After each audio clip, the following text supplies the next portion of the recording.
Listen, Linda, listen. Drop trailer. Really? Did you watch my video? Give it a thumbs up, subscribe, fellas and ladies. Hit like if you like the content. I'm always going to be truthful with you. So here we go again. We got a gentleman that dropped the trailer. I haven't forgot. Today I'm going to show you how to get from behind the kingpin of a fifth wheel. But what has happened is the guy dropped his trailer in the yard, which is a good thing because a forklift can come pick it up.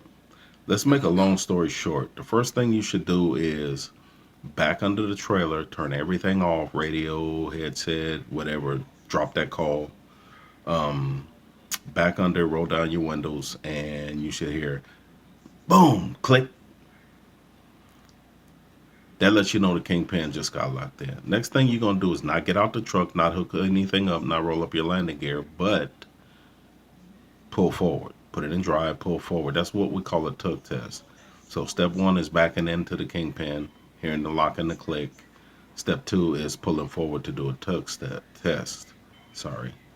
Step three is basically pulling your brake, getting out, going under the trailer, and look. Take a flashlight, which you should see a silver metal piece locking around the locking jaw. We call that the kingpin locking jaw, is what it is. It locks around the kingpin like so. You should see it. Silver. Can't miss it. That's how I know you're not getting under the trailer. It's not how I know you're not doing a tug test. Because if you did a tug test, that would have told you straight out you wasn't hooked in. You must have got out the truck, went straight to hooking up, pulling up your landing gear. You can't do that first. That's not your first steps. Your first step is to back under the trailer. Boom, click. That's the first thing you should hear. With your windows down, phone off, TV off, whatever you're doing. That's the stop. Okay. Windows down.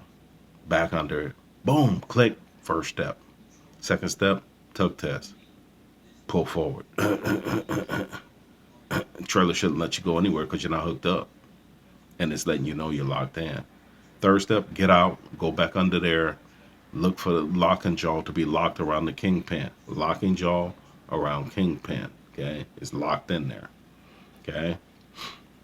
Then what you want to do is go ahead and hook up after you check that hook up. Okay, hook up your lines, pull up your landing gear. Okay, we always forget, but pull up your landing gear. I usually start at the back, go to the landing gear, come forward, and I'll show you all of this again today.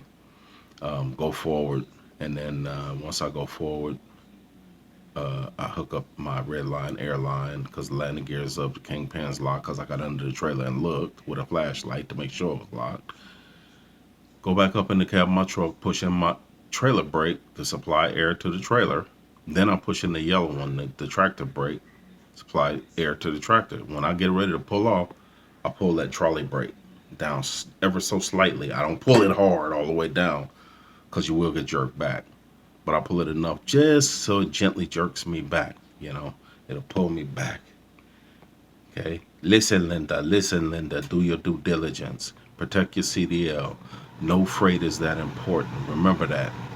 You know, and old school's gonna show you how to get from behind the kingpin with the fifth wheel, and I'm gonna show you again how I lock in and show you the steps because I got time. I don't have a cameraman, so you have to bear with not being able to see certain things, but you will see everything and how it's done. But I don't know what the hell you guys are doing because I'm gonna have to get out and show you. You don't hook up until you're done hooking up with the tractor and the trailer. Simple as that. Um, and then also get your CB, man. Get a CB. You need a CB. Okay. Yesterday, coming down 35, I seen guys in the right lane didn't even bother to read the signs. That's why I say read everything. Read everything. If it don't apply to you, read it. But I see who paid attention in class. Because obviously they weren't reading. And another thing, for you guys that don't want to move over, who you think started the move over law? Truckers did.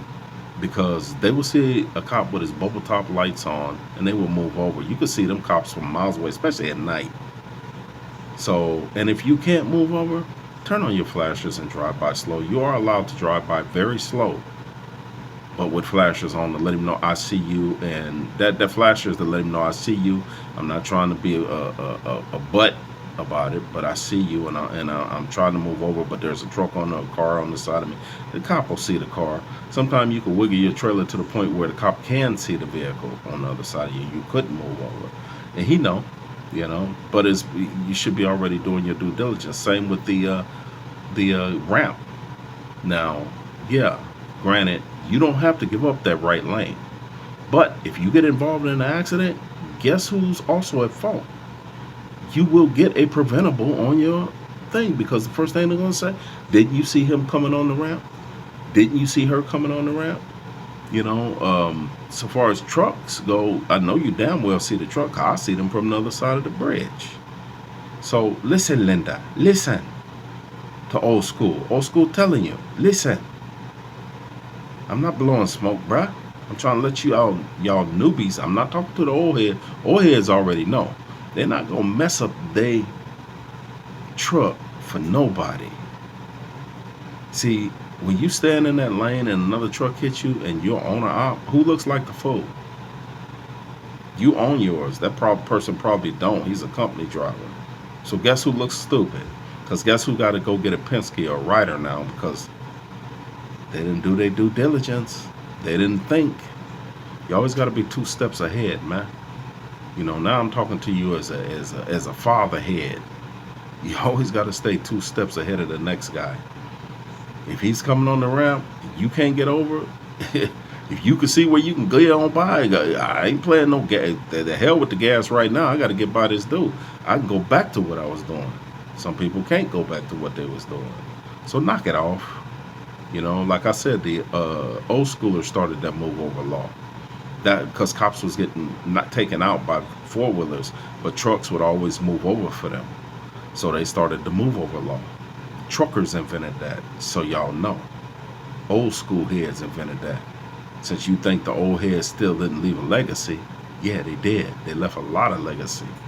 So move over. You see that truck getting on, you can get over, get over. I see guys, they wait till the last minute and move over. You taking a real chance there, bro. A real chance. It's happened to me, and I'm sure it's happened to several others that are trying to get on the freeway. And the guy told me one time when I was new in this game, he told me, he said, when I moved over for him to let him on, he sped up. It's like, okay, I need to get back over. Well, I was faster than you. Dude, if you think a truck going 75, 80, 95 is fast, go back to 1970, 1980. Trucks was running at 3 digits, brother. You only running at 75, 80, 95 mile an hour. That ain't fast. Them trucks back in the day, I used to talk, I was talking to a guy in Chicago. I was a company driver. Just, maybe a few years under my belt. And he talked to me on the CB radio all the way till he crested that hill in a Peterbilt with chicken lights on it. He said, well, young buck, welcome to the industry. I'm gone. And he took off, and all I seen was the lights bend that curve. And it was the prettiest sight I ever seen in my life. And that's coming from the heart. I never know who he was again, but he crested that hill and he bent it on the high side of the curve and he went on around and he was gone. And I'm talking about when I say gone, I see y'all speeding out here. That ain't fast, brother. What I seen was fast. He bent that curve. And we talking 3 digits, man. We ain't talking 2. We talking 3 digits. Gone. And I can still hear him talk. He said, I'm about 5 miles out from you. He said, but he was in front of me about a mile, but then he told me how far he was. He said, but he knew how far his radio could get out with that app. And he said, hey, I'm out of here, man. I'm probably going to lose you here in a minute. He's like, yeah, I know. He said, so you take care of yourself. Gone. Those are the old school stories. Those are the old school days, man. And I used to love it.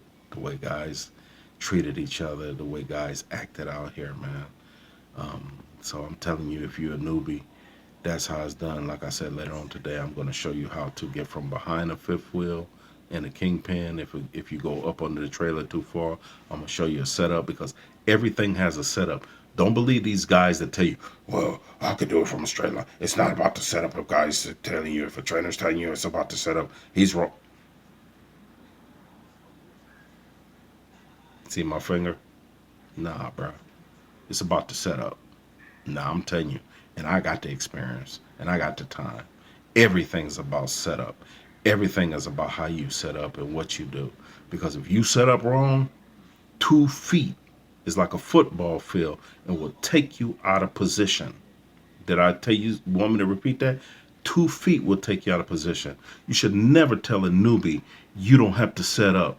Because if you're an old school person, that lets you know how much his real experience he got. He probably came in under the tail end, but when somebody is telling you it's not about setup, and I didn't want to bring this up, but if somebody's telling you it's not about setup, they're blowing smoke up your behind.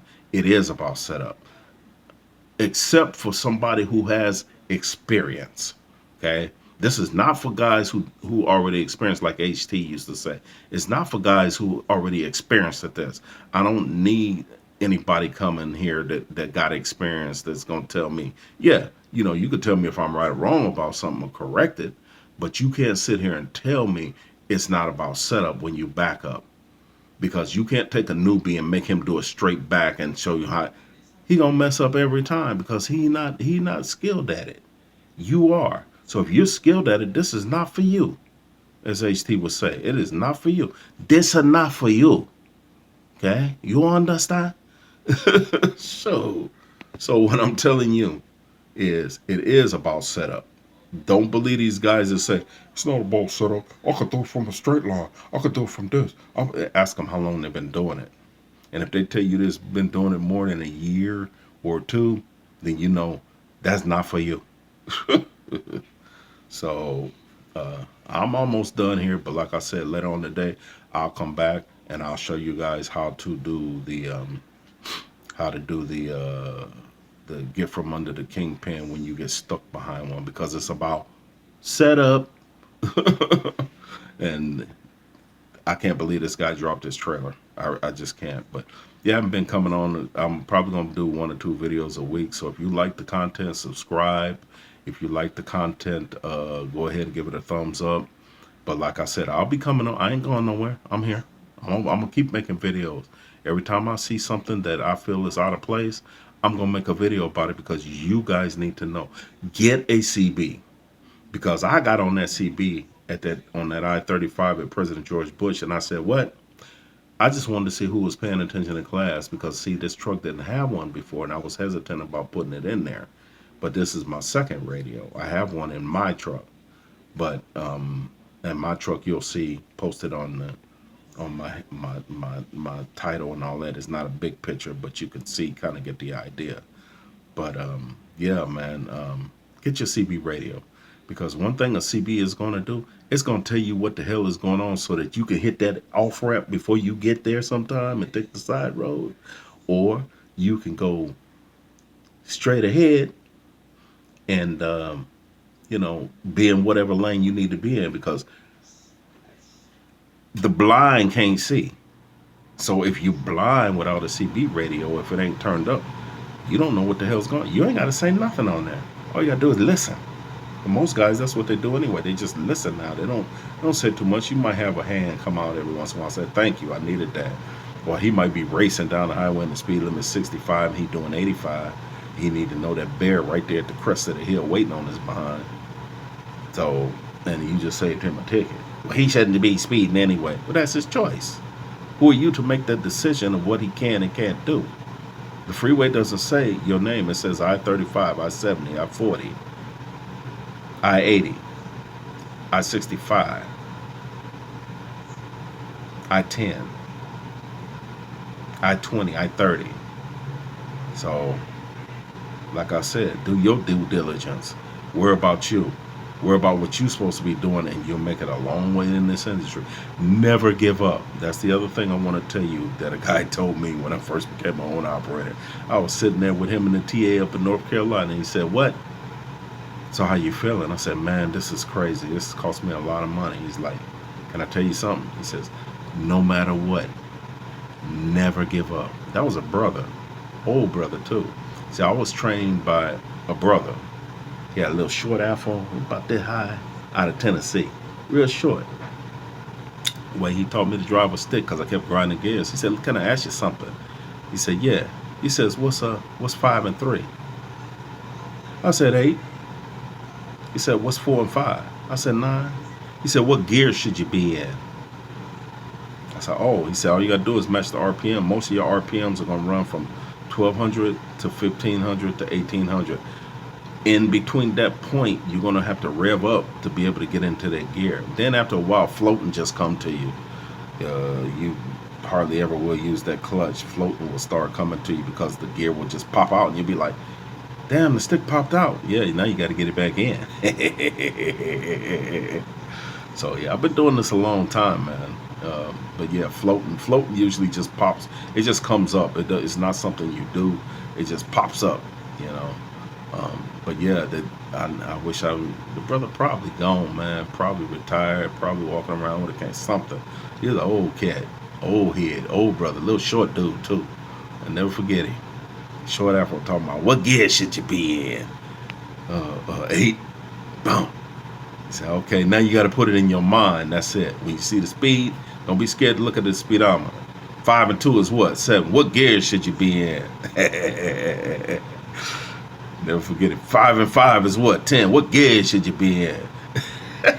Dude. Yeah.